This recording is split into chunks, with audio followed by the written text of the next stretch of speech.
السلام عليكم ورحمة الله تعالى وبركاته. مرحبا بكم أيها التلاميذ الأعزاء على قناة الأستاذ عادل الصفصافي للفيزياء والكيمياء.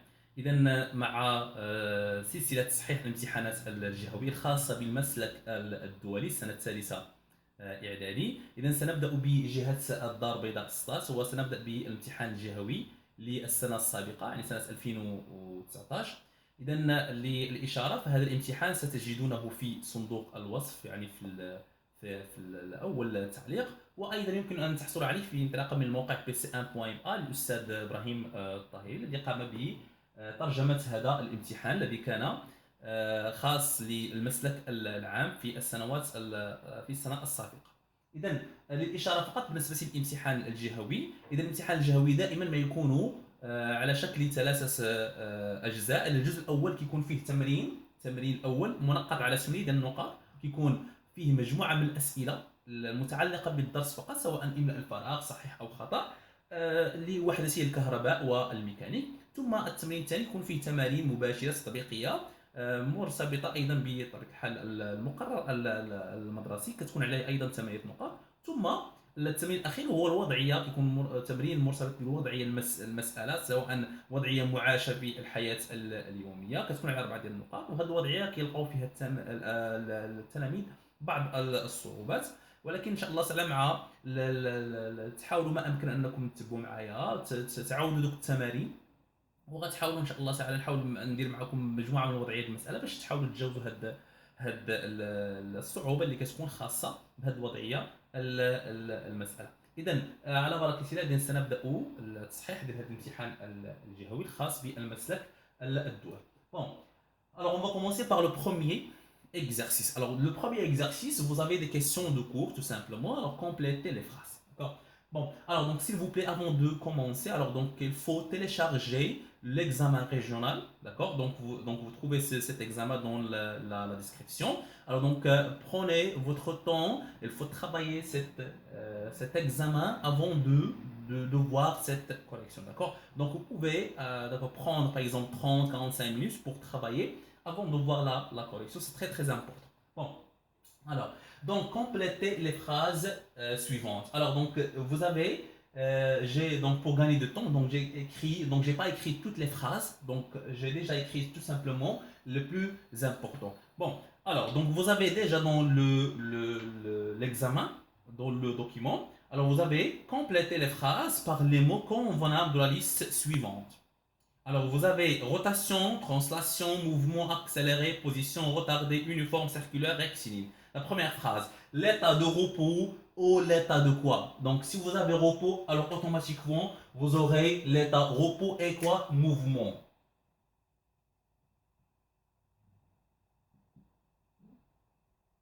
L'état de repos ou l'état de mouvement, d'accord, d'un corps solide est déterminé par rapport à un corps de référence. Toujours, on doit choisir un référence.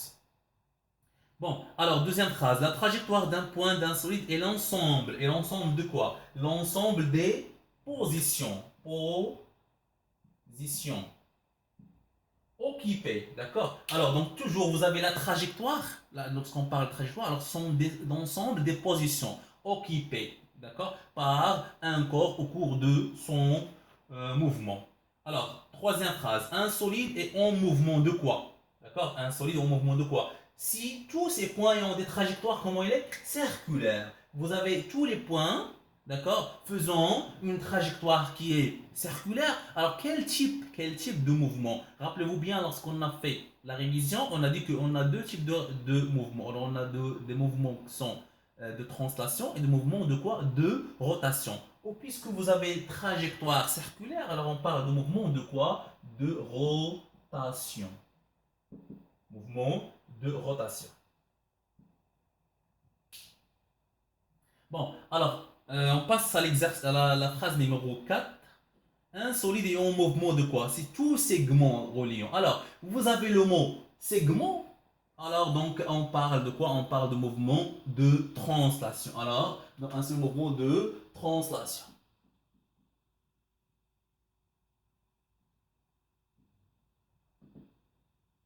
Mouvement de translation. Bon, l'autre phrase. Si la vitesse d'un corps mobile, diminue au cours du temps, alors son mouvement est. Alors la vitesse d'un corps mobile diminue. Alors c'est un mouvement de quoi? C'est un. D'accord, donc quelle est la nature de mouvement? Alors un mouvement qui est retardé.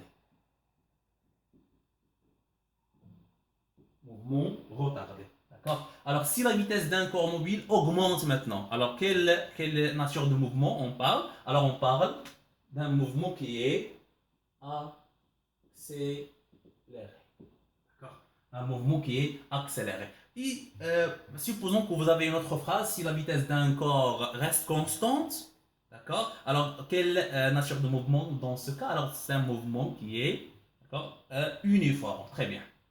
Bon, alors le deuxième exercice, pardon. Alors répondre par vrai ou faux. D'accord. Alors vous avez les phrases ici, donc j'ai pas écrit les phrases. Alors vous avez les phrases. Dans une installation domestique, à la maison, c'est-à-dire, la puissance électrique est mesurée par un compteur électrique. Est-ce que la puissance est mesurée par le compteur? Alors le compteur sert à mesurer quoi? L'énergie électrique. Alors c'est faux. Je vais écrire seulement F. D'accord. L'autre phrase. La loi d'Ohm relative à un conducteur ohmique s'exprime avec la relation U égale à R fois I. U égale à R fois I. Oui, c'est vrai. L'autre phrase. La Terre est immobile par rapport à un corps de référence lié au centre du Soleil. Supposons que le référentiel choisi, c'est le centre du Soleil. Est-ce que la Terre est immobile par rapport au Soleil? Non. D'accord, donc elle est en mouvement. Alors c'est faux.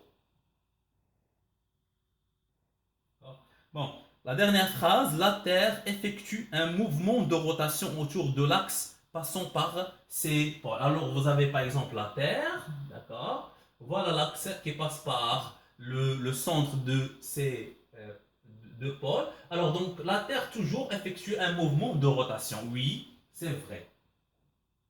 D'accord. Alors s'il vous plaît, n'oubliez pas de télécharger, d'accord. Donc là le document ou bien l'examen dans la boîte de description. D'accord. Bon, alors là, on passe au troisième exercice, le graphique. D'accord, donc que vous avez ici. Alors le graphique ci-dessous représente la distance D en kilomètres parcourue par une voiture sur une route rectiligne en fonction du temps. D'accord. Alors toujours répondre par vrai ou faux. Mais on doit faire attention. D'accord. Alors, donc elle apparaît que c'est un exercice qui est facile, puisque vous avez les phrases, vous allez répondre par vrai ou faux, mais il faut faire attention, il faut bien lire le graphique que vous avez ici, et il faut bien lire les phrases.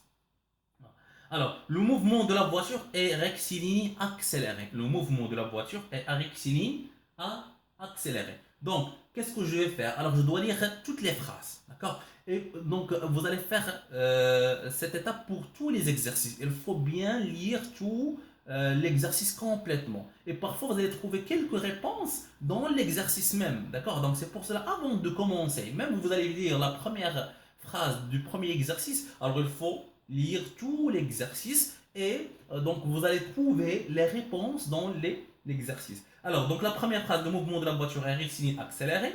Vous avez une autre phrase, la voiture parcourt une distance 45 km pendant 75 minutes. La vitesse moyenne de la voiture est 100 km par heure et le mouvement de la voiture est rectiligne uniforme. Très bien. Bon, alors pour la première, le mouvement de la voiture est rectiligne accéléré.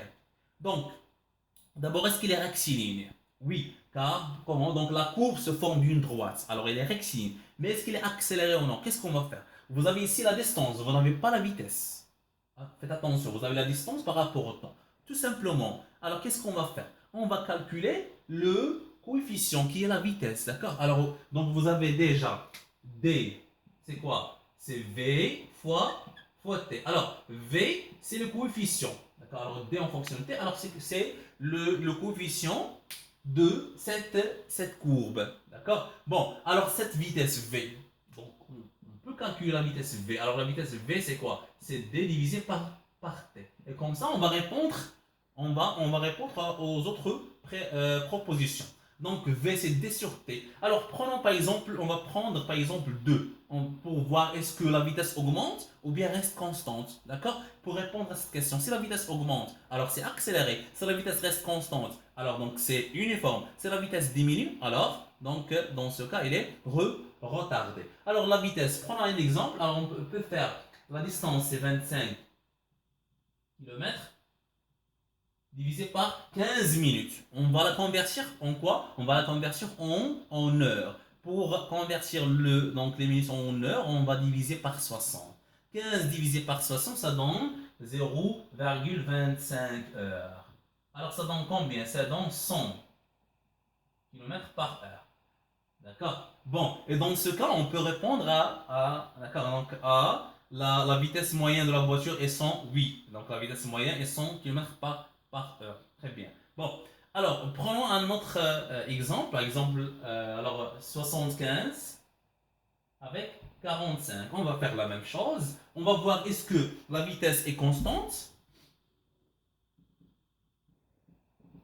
Est-ce que la vitesse est constante ou bien ce coefficient, est-ce qu'il est, d'accord, donc la vitesse est constante ou bien non, d'accord? Tout simplement, donc on peut faire 75 km divisé par quoi? Divisé par 45. 45 minutes, on va la diviser par soit 60, d'accord? Lorsqu'on va la diviser par 60, d'accord? Donc 45, ça donne 0,75 heures, ça donne 100.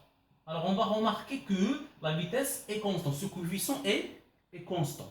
Et d'ailleurs, donc si vous avez toujours une droite, d'accord, c'est-à-dire le coefficient est constant, ne change pas. Et le coefficient dans ce cas, c'est la vitesse. Donc la vitesse est toujours, elle est constante, ne change pas. Alors donc le mouvement n'est pas un mouvement qui est accéléré. D'accord? Donc c'est un mouvement qui est uniforme. Alors la première phrase, c'est faux. Très bien. Alors, la voiture parcourt la distance 45 km pendant 75 minutes. 45 km. Alors, où est 45? Donc, ça c'est 45. Par exemple, ça c'est 45 km. Est-ce que pendant 75 minutes? Voilà 75 minutes. Non. Alors, c'est faux. Très bien. Alors, la vitesse moyenne de la voiture est 100 km par heure. On a déjà vérifié. Oui, c'est 100 km par heure. Alors, c'est vrai. Maintenant, le mouvement de la vitesse est rectiligne uniforme. Oui, elle est rectiligne car on a une droite. Donc la courbe se forme d'une droite. D'accord? D'une part. D'autre part, c'est la vitesse, le coefficient qui est la vitesse dans ce cas, est constant, ne change pas. C'est toujours 100 km par heure. Alors c'est un mouvement qui est rectiligne et uniforme. Alors c'est vrai. Très bien. Alors comme ça, on a terminé le premier exercice. Alors on passe au deuxième exercice. Bon, alors on passe à l'exercice numéro 2, la partie numéro 1. Alors dans cet exercice, vous avez deux parties. La première partie est consacrée pour la mécanique, la deuxième partie pour l'électricité. La première sur 4 points et la deuxième sur 4 points. Alors n'oubliez pas de télécharger l'examen, d'accord? Donc vous allez trouver l'examen dans la boîte de description, c'est très important. Bon, alors donc qu'est-ce que vous avez dans cette première partie de l'exercice numéro 2? Alors un navire flotte à la surface de l'eau et en équilibre. D'accord? Alors vous avez la figure ci-contre. Alors l'eau exerce sur le navire une force. D'accord? L'eau exerce sur le navire une force d'intensité F. D'accord? Bon, alors on donne la masse du navire M égale à 4000 ou bien 46 000 tonnes. D'accord? Vous avez ici un tonne égale à 1000 kg. L'intensité de pesanteur, G égale à 1,81. Vous avez G, donc c'est le point le centre de gravité, d'accord, du navire. Et vous avez C, le point d'application de la force F, d'accord. Alors donc l'exercice est clair. On commence. Alors pour la première question, faire le bilan des forces appliquées, d'accord, donc sur le navire ou bien au navire en les classant suivant quels sont deux contacts ou bien sont des forces à distance. Très bien. Bon, alors, toujours, qu'est-ce qu'on a dit? Avant de faire le bilan des forces, qu'est-ce qu'on doit faire? Alors, on doit faire le système étudié. Alors, quel est le système étudié dans ce cas? Tout simplement, on va relire la phrase, faire le bilan des forces appliquées sur quoi? Appliqué, pardon, sur le navire. Alors, le système étudié système étudié. Alors, c'est quoi le système étudié dans ce cas? C'est le navire. Très bien. Alors maintenant, deuxième étape, c'est bilan des forces. Alors, quelles sont les forces exercées sur le navire? Alors, on a tout simplement deux forces. On a une force exercée par l'eau, d'accord? C'est la force F que vous avez ici. Et on a une force exercée par quoi? Par la terre. C'est le poids de navire, tout simplement. Alors, on a deux forces. Alors, donc, je vais commencer par la force exercée par l'eau, tout simplement. Je peux la noter par F, d'accord? Alors, donc, force de quoi? De contact. Comment il est? De contact. Réparti. D'accord? Car donc l'eau exerce une force de contact répartie, puisqu'on a la distance, bien la surface de contact est grande. Alors, donc, force de contact répartie, exercée par quoi? Par l'eau. D'accord? Deuxième force, c'est la force P. Alors, c'est une force, comment? À distance. À distance, et la force à distance est toujours répartie. C'est une force à distance répartie, exercée par quoi? Par le poids. Alors donc, on peut dire la Terre, mais c'est mieux de dire le poids. Le poids de quoi? Le poids du navire.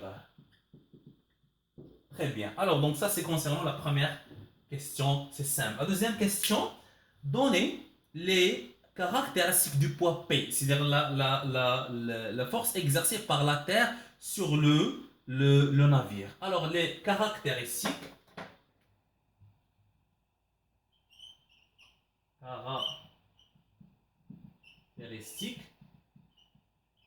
de quoi? Du P. Alors, P, c'est la force exercée par quoi? Par la Terre sur le navire. Alors, quelles sont les caractéristiques d'une force en général? Alors, on a quatre caractéristiques: le point d'application, la droite d'action, le sens et l'intensité. Très bien, commençons par point d'application.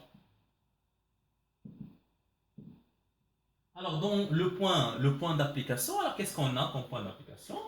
Alors, donc on parle de quoi? La force exercée par alors, la force exercée par la Terre, toujours prenons le centre de gravité, le centre. Alors, le centre de gravité de navire, alors vous avez déjà dans les données, c'est G. Alors, c'est G. Le centre de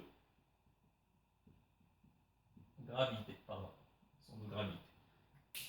Droite d'action.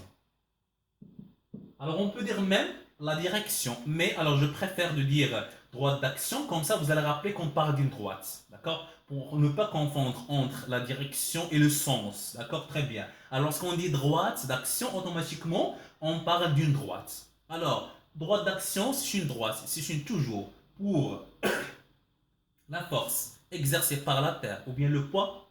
La droite d'action, c'est toujours une droite qui est verticale et qui passe par G. Alors on dit, c'est la verticale. Alors la verticale qui passe par G. Très bien. Alors maintenant, le sens. Alors toujours le sens. D'accord? Donc la force exercée par la Terre. Le sens, c'est toujours de G vers la Terre, ou bien vers le bas. De G vers le bas. Très bien. Alors maintenant, l'intensité, la dernière. Intensité. Bon. Alors, pour l'intensité du poids P, alors on a une relation très importante, d'accord? Donc, qui relie entre l'intensité du poids, la masse et l'intensité de pesanteur. Alors, quelle est cette relation?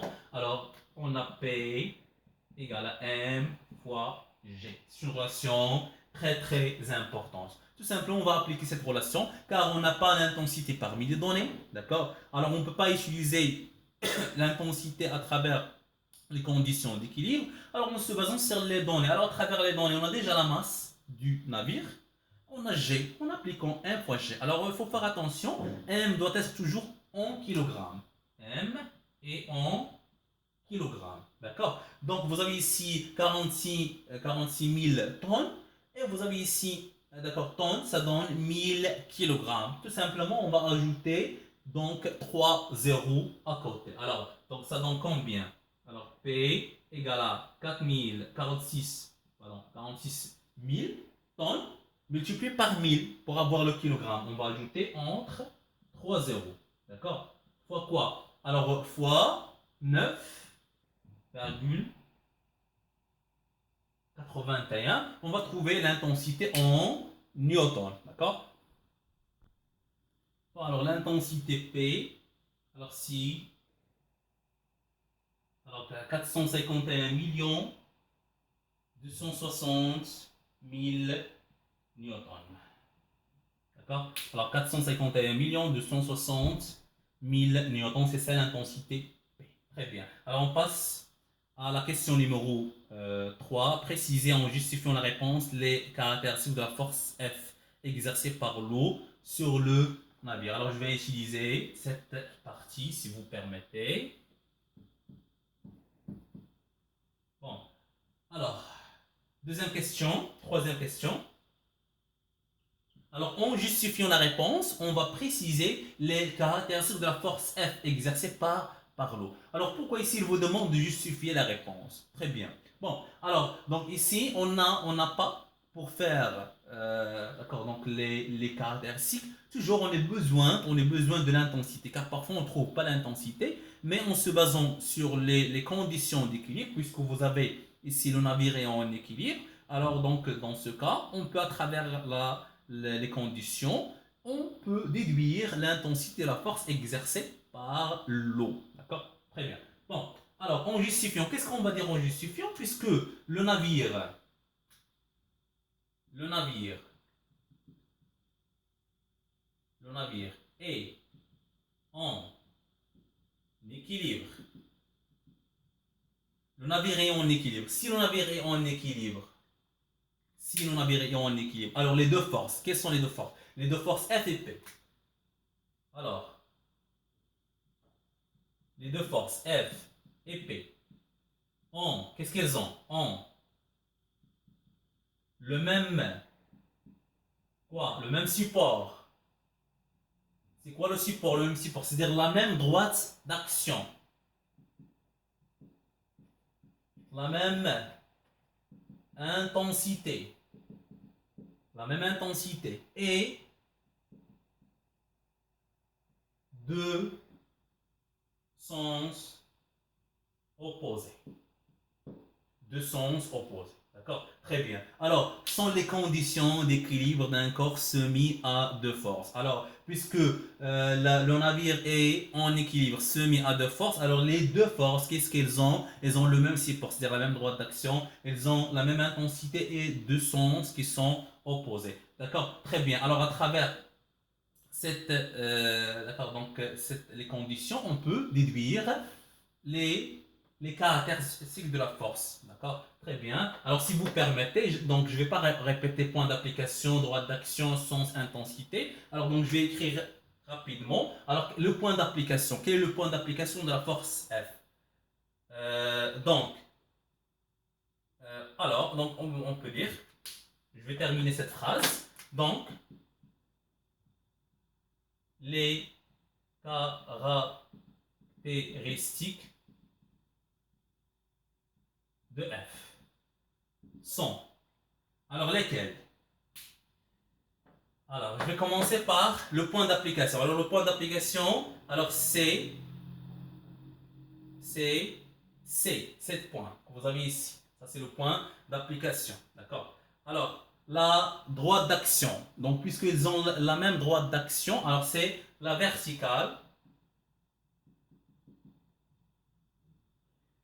qui passe par quoi? Par G. Très bien. Alors le sens. Alors ils ont deux sens opposés. C'est le sens de la force exercée par le poids, c'est du G vers le bas. Alors l'autre, c'est deux points d'application.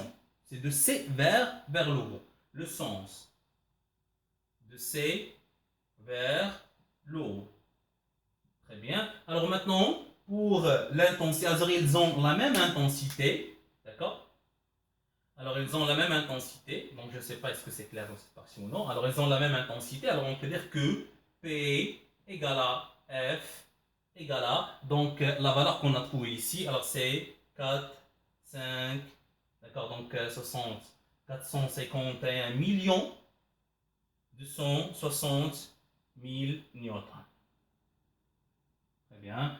Et ça, c'est donc la question numéro 3. On passe à la question numéro 4. C'est représenter les deux forces sur donc, la figure que vous avez ici. Alors, je vais effacer cette partie.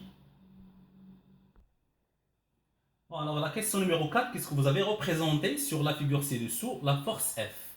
Et, d'accord, en utilisant l'échelle, d'accord, que vous avez ici. Alors, donc, il vous demande de représenter seulement la force F.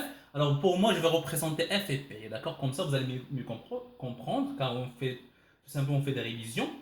Alors, vous avez l'échelle suivante, d'accord? Alors, quelle est l'intensité de F qu'on a trouvée? D'accord? C'est la même intensité de P. D'accord? Alors, on va faire la règle de 3 pour calculer quoi? Pour calculer la longueur de la flèche que je vais représenter. D'accord? Alors, ici, je vais faire cette valeur.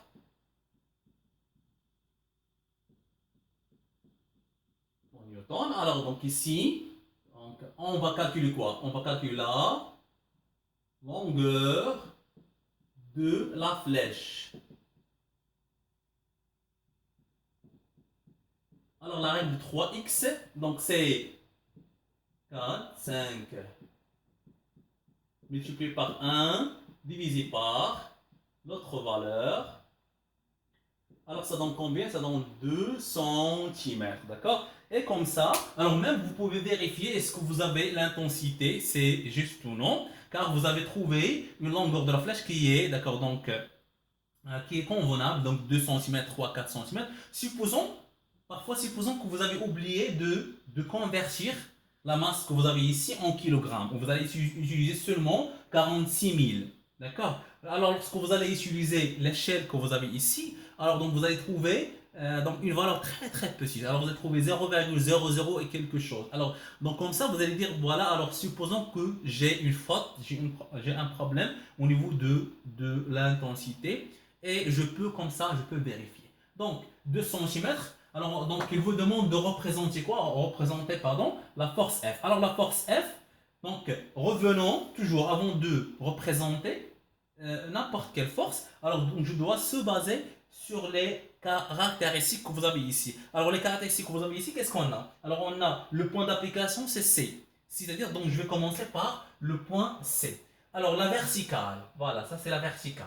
Ça c'est le support de notre vecteur qu'on va représenter. C'est vers quoi? Vers le haut. Alors, je vais commencer par C vers le haut. Mais combien de centimètres? Alors, donc 2 centimètres. Alors, 1 par exemple, 2. Alors, s'il vous plaît, il faut utiliser quoi? Il faut utiliser la règle. Alors, donc ça, c'est quel vecteur ou bien quelle force? C'est la force F. Je dois écrire à côté de la flèche le nom de cette force. C'est très important. D'accord? Pour distinguer, s'il vous demande de représenter 2, 3 forces, pour distinguer entre les forces. Très bien. Alors, donc, je vais représenter l'autre force, c'est la force P. Même s'il n'est pas demandé, même si, pour mieux comprendre. Alors, l'autre force, donc le point d'application, c'est G. Toujours, c'est la même verticale, la même droite d'action, d'accord? Et de G vers le bas, ils ont la même intensité, donc ils seront représentés par la même échelle. D'accord? Alors, c'est P. Alors, ici, 2 cm, ici, 2 cm. Très très bien. Alors comme ça, on a terminé la première partie de cet exercice. On passe maintenant à la deuxième partie. C'est la partie donc, pour l'électricité, donc pour le même exercice, l'exercice numéro 2. Très bien. Bon, alors on passe à la deuxième partie de cet exercice, l'exercice numéro 2. Alors, donc vous avez une installation électrique domestique et protégée par un disjoncteur général. D'accord? Donc entre parenthèses, vous avez 20 ampères. D'accord? Alors, quelle est la signification de 20 ampères? Alors, 20 ampères, c'est toujours, donc c'est l'intensité maximale. Alors, toujours, vous allez trouver l'intensité maximale sur les 10 joncteurs. D'accord? Alors, donc bien, la coupure du courant se fait à partir de 20 ampères. C'est-à-dire, si on dépasse 20 ampères, alors donc le disjoncteur donc, coupe automatiquement le courant électrique. Alors, dans l'installation, qu'est-ce que vous avez comme appareil? Alors, on a un climatiseur, d'accord? Donc qui travaille, qui fonctionne avec 230 volts et quoi? Et 2760 watts. Alors donc ça c'est quoi? Ce sont les caractéristiques nominales. D'accord? Donc c'est-à-dire les caractéristiques nominales, les caractéristiques donc faites par le fabricant qui a fabriqué cet appareil, même pour le faire à repasser, même pour la lampe. D'accord? Alors pour le faire à repasser, qu'est-ce qu'on a? 230 volts, c'est la tension nominale, et 1840 watts, c'est la puissance nominale. Une lampe, c'est 230 volts et 60 watts. D'accord? Alors ici, vous pouvez avoir soit point virgule ou bien tiré. D'accord? Donc, tout simplement, ça, il vous demande de quelle est la signification de ces caractéristiques. D'accord? On va dire donc c'est la tension nominale, ça c'est la puissance nominale. Très bien. Alors, la première question, calculer l'intensité. Ah, pardon. Alors, vous avez dans l'installation domestique alimentée par une tension efficace égale à 230 volts. Donc, ça, c'est la tension efficace. D'accord?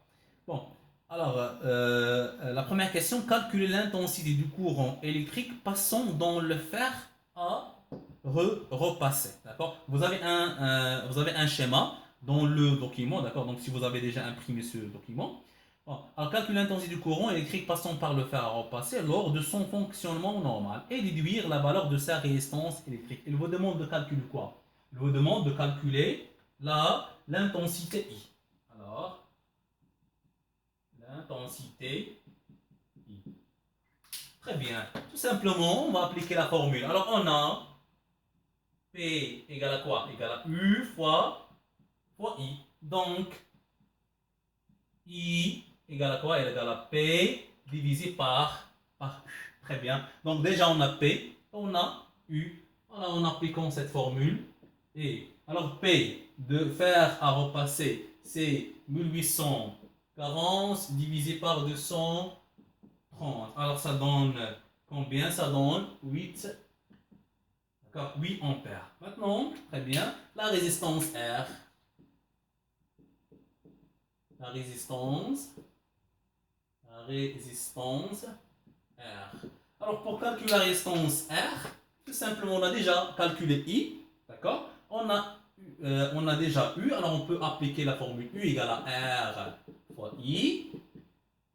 Donc R c'est quoi? C'est U divisé par I.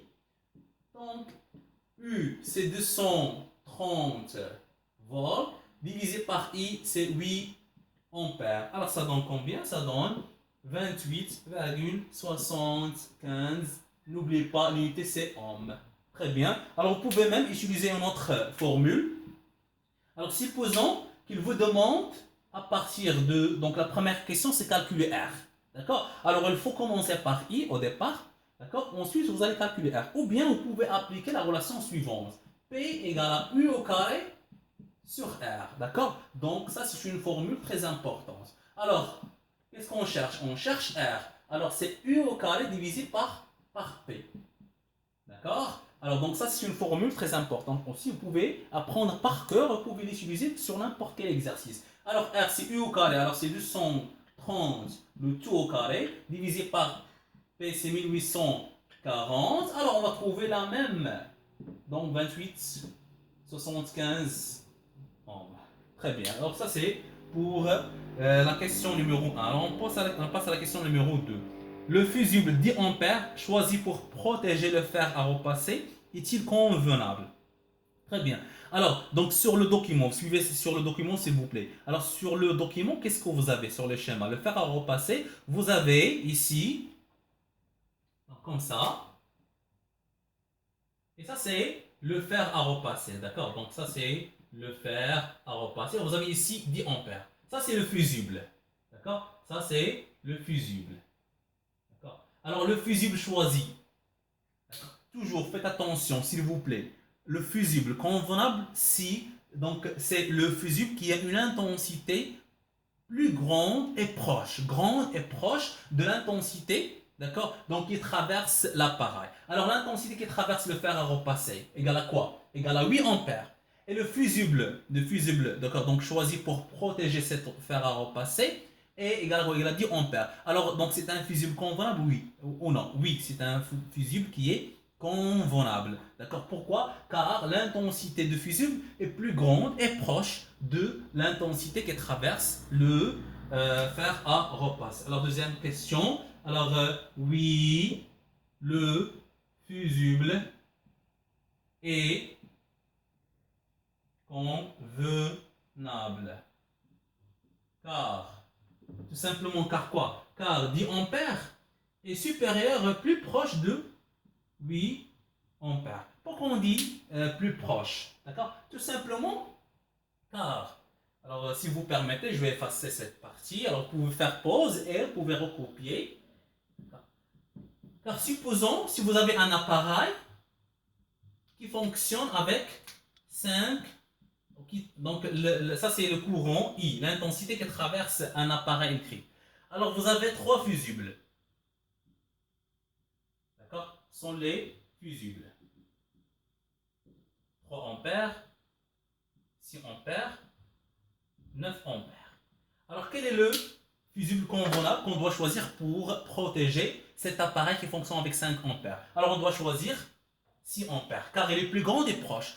Donc 9 ampères, elle est plus grande, mais elle est plus loin par rapport à 5. Puisqu'on a 6 ampères, alors c'est mieux de choisir 6 ampères. On ne doit pas choisir un fusible qui a une intensité inférieure à l'intensité donc avec laquelle qui fonctionne l'appareil. Donc je pense que c'est clair. Alors on passe à la question numéro 3. Alors donc je vais effacer cette partie. Bon, alors dans la question numéro 3, il vous demande de calculer E, l'énergie électrique E, consommée par le fer à repasser en joules et en watts-heure pendant 30 minutes de fonctionnement. Alors tout simplement, on va appliquer la relation. Alors E égale à quoi? Égale à P fois T. D'accord? Donc la puissance multipliée par le temps. Puisqu'on a déjà la puissance de fer à repasser. D'accord? Alors c'est 1800. 40 multiplié par le temps. Alors le temps, vous avez ici 30 minutes. D'accord? Rappelez-vous bien, lorsqu'on veut exprimer E en joules, le temps doit être en secondes. Tout simplement, vous avez une minute, ça donne combien en secondes? Ça donne 60. C'est-à-dire on va multiplier 30 minutes par 60 tout simplement. Alors ça donne 30 multiplié par 60. D'accord? On va trouver là. Donc ça donne 3. Voilà. Alors, donc, c'est 3312 joules. Maintenant, en watt-heure. Alors, en watt-heure, tout simplement, qu'est-ce qu'on a? Alors, on a 1 watt-heure. Ça donne combien en joules? Ça donne 3600 joules. C'est-à-dire, alors, si vous avez, par exemple, une énergie en joules et vous voulez la convertir en watt-heure. Qu'est-ce que vous allez faire? Vous allez diviser par 3600.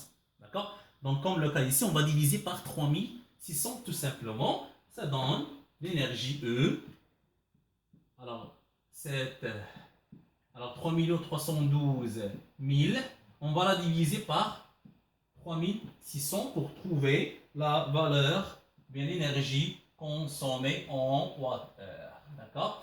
Et si vous avez par exemple une énergie en watt-heure et vous voulez la convertir en secondes, en joules, pardon, vous allez multiplier par 3600. Très bien. Donc on passe à la question numéro 4. Les deux autres fusibles sont-ils convaincs pour protéger le climatiseur et la lampe? Je suis votre réponse. Alors qu'est-ce qu'on va faire? On va calculer l'intensité I du climatiseur en utilisant la relation P sur U et l'intensité de la lampe. On va comparer par l'intensité qui est déjà écrite sur le fusible. Si l'intensité de ces appareils sont très précises par rapport à l'intensité de fusible, alors c'est oui, ils sont convenables. Sinon, si on a le contraire, alors ne sont pas convenables. C'est ça ce qu'on va faire dans cette partie.